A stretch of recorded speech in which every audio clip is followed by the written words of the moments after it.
welcome to another episode here on the Minecraft Let's Play. We are starting off here today with my ID board because we have done it. It's finished. All of the farms, all of the materials, everything is collected inside of these shulker boxes here, and we have a lot of them. For example, a lot of quartz, we have some glass panes, more glass, even more glass, we have a lot of skulk, we have even more smooth quartz stats, we have a lot of items, and it has been possible by building all of the farms that we have done in the couple of episodes that has been. The one thing I haven't showed you is the raid farm, and that's because I just went ham and just built it like a tutorial and everything, so it would have been an episode similar to the ghast and blaze farms and some of the other stuff as well. So I decided I just built it and have farmed a lot of emeralds and a lot of totals of dying. As you can see here, we have a lot of them, and I even have, like you can see, we have a lot of it, and inside of here I have a full shulker box of it. And they are going to be needed because you can't build an end hub without or the materials, but we also need a dragon. So I'm going to go out to the end, we're going to use our end crystals, and we're going to kill the dragon 19 times.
Here we are, right after the fight with the dragon, or rather the fights with the dragon, because we have fought a lot of times and defeated the dragon 19 times out of the 20 that we needed it to.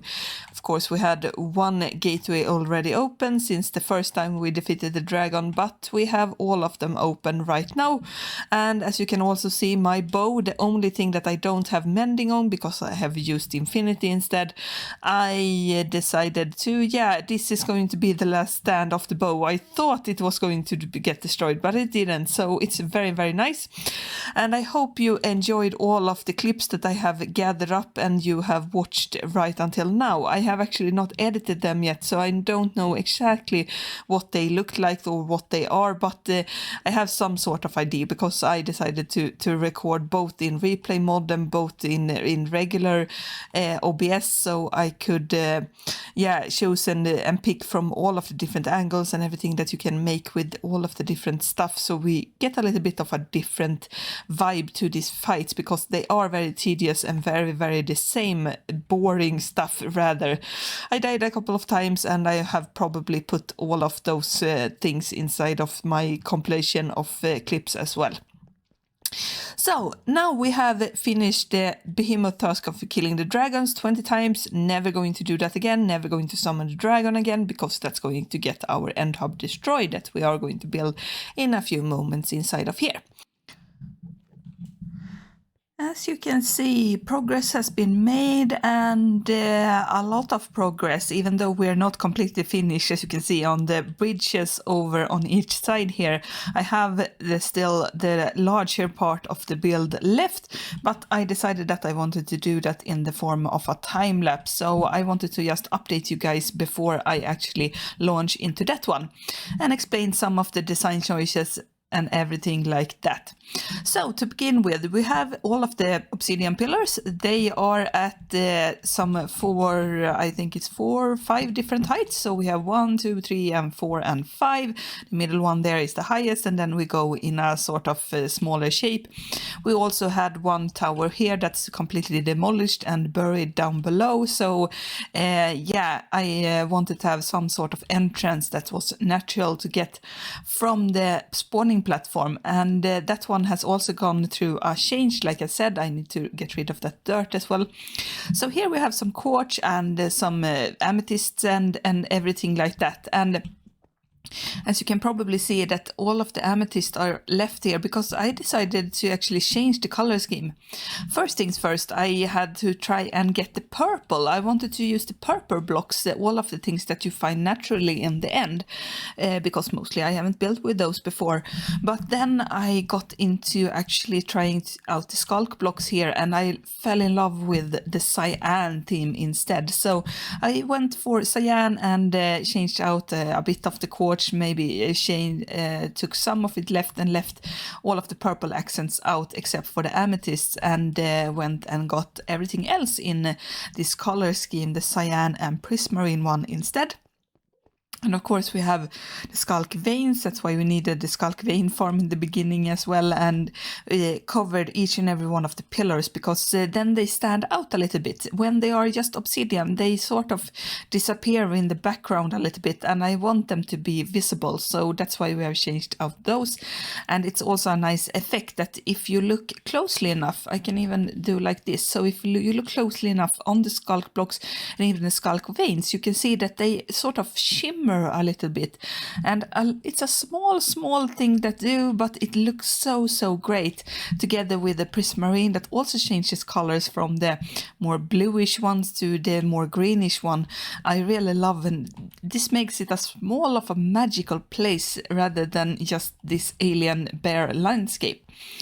So now we have the biggest part, as I said before us. I need to finish off these 2 bridges. We need to make the circle go around all of this so we can access all of our endgate portals, and we also need to place some beacons because it's going to be pretty colorful in here. So enjoy the time lapse, and we'll see each other when this project is done.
project and the end hub is finished, and I am so excited to show you guys what has been accomplished, because you saw a little bit of it in the time lapse, but I have added some more things. For example, some of them you can see if you look very closely. It's a lot more colorful, as I said it would be. But first I just want to show, here we have the central platform, the first thing that our players, if they would have been any, come to this place first, and we have this nice staircase going up. And I'm just going to go up and show you guys how this looks. And it's so magnificent, I think. It's so lovely looking at all these colors and all of the beacons that are here. And I really love using beacons to actually try and get this scheme. And I love using them in this sort of format where we can use the different colors to even get enough stuff to sort of coordinate and know where I've been and not been. And we even had to make some modifications, because I decided when I had the different pillars here that, yeah, I wanted those to have the different colors. And then I realized that we have, what is it? It's 1, 2, 3, 4, 5, 8. And yeah, it's 9 colors. So I really needed to be a little bit creative, because we only have 16 colors in glass form, at least, because of course we have glass panes above the beacons that are making this usable. And then we have 20 different end gates, and I had to do something. So we have 4 of them in the regular white sort of thing, the natural beacon color, and the rest of them are in 2 different colors. We have the purple one here, and then we have a dark purple and a lighter purple. And I decided to go with that because you can make beacon beams a little bit darker in color if you use, for example, black glass that I have used here. We have the central piece in the middle that is covered in a little bit of skulk and also prismarine and everything like that. I think maybe you have seen it, but this is of course the way back into the overworld once you have done what you need. And then we have 2 bridges going up on each side, both of them the same with quartz stairs that are on the side here. That's a little bit hard to show when you're not standing outside here, that are sort of holding everything up. And then we have the prismarine to sort of mimic or get in the cyan color as well, since I think that looked great. I haven't used a lot of prismarine yet. Some have been made, but not a lot of it. I decided to go for that instead of the copper staircase, because the copper made it look a little bit harsher. This looks more alien-like and more natural, so that's why we went with this. And of course, as you can see up here, we have the beacons, everything, a little bit of iron inlaid here, because that was the closest sort of block that we have to the quartz, since we need something for this to actually light up the beacons. But yeah, I really love walking around here and looking out over it, and not falling to my death, but yeah, happens a couple of times when we are walking, and you shouldn't probably go up on the staircases and up on the railings that are the skulk blocks, but what can you do? I want to show everything off and how it works and everything like that. But yeah, with this, our long-term project of the end hub is actually finished. All the farms that has been made has been for this project, and it has been a couple of weeks now and a long journey to get here. And I, of course, am not going to end something like this here. We are more episodes to come, but I have to think a little bit of what the next project is going to be. So maybe something else will pop up on the channel in the meantime. I have some other stuff going on as well, other series, but we'll see. I never know what is coming next. So I hope you have enjoyed it, and I'm going to do something else before we end this, because I don't want to get killed by an enderman, because that happens a lot of times. So we go up here on our highest hilltop. We're going to turn over to you guys. I'm going to take away that one, and hope that you have enjoyed this episode and this project and everything that we have done. If you did, consider leaving a like, a comment, and maybe even subscribe to the channel so you don't miss future projects and what's going to happen here. If you want to, we'll see each other in the next episode. Goodbye.